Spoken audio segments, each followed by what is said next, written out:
started when I was in 5th grade. I had been playing the recorder, the little tiny recorder with my dad, and he taught me to read the notes through the recorder.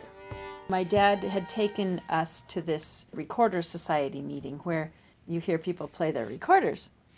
And a violinist was there and played a piece, and it was so pretty, and I thought the violin looked really pretty. That's really why I wanted to play it, because the wood was so shiny and it had those nice curves and the F holes, and so I wanted to play a pretty instrument. So that's why I chose the violin. I wanted to learn partly because my sister was already doing it, and partly because my dad was so excited that I wanted to play the violin. Yeah, I wanted just to play an instrument that looks so shiny. In 6th grade, I got a professional teacher, and that teacher, Donna Weller, was really great, and she taught me to be relaxed and to hold everything correctly. Learning vibrato was hard. I remember kind of struggling with that. Mrs. Weller had me put my violin up against the scroll up against the wall to support it while I practiced the motions, and that made it a lot easier. I found my old practice charts, and I am sorry to say that I maybe practiced like 20 minutes a day back in 5th grade.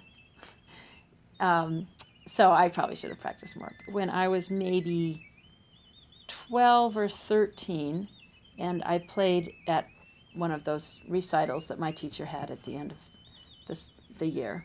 After the recital, one of the other relatives of one of the other kids said to my dad, he said, "Wow, Meredith has something really special." And then my dad told me that. And so that's when I started to think, maybe I should take this more seriously. That was like the beginning of thinking, wow, yeah, I think I should work harder and really pursue this violin thing. When I got to college, we had to play every week in a studio class. When I realized, I have to play every week, the first couple times I played, I was so nervous. And as I tell my students, my kneecaps used to go up and down when I played. My nerves were just jumping, and my bow would go shaking like this, and my heart would beat, and I would sweat, and I wouldn't play as well as I wanted to because I was so nervous. Now I still get mentally a little bit nervous, like really alert. Performing became a lot easier after I had to do a lot of it.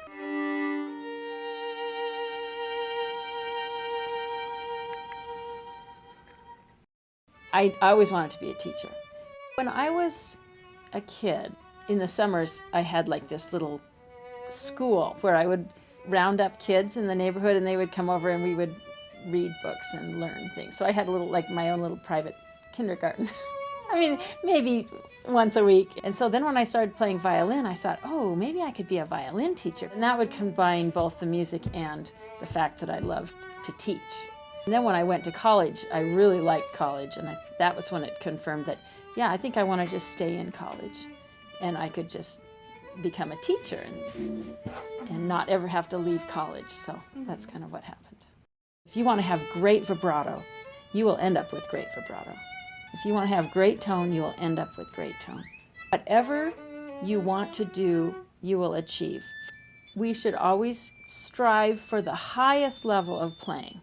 The higher we strive, the better, because we're not going to actually make that highest level, but we're going to make just slightly below that highest level. So if we strive for a really high level, we'll be really close to that high level when we've reached our highest. And to be content when we reach our level, that's what we're supposed to do.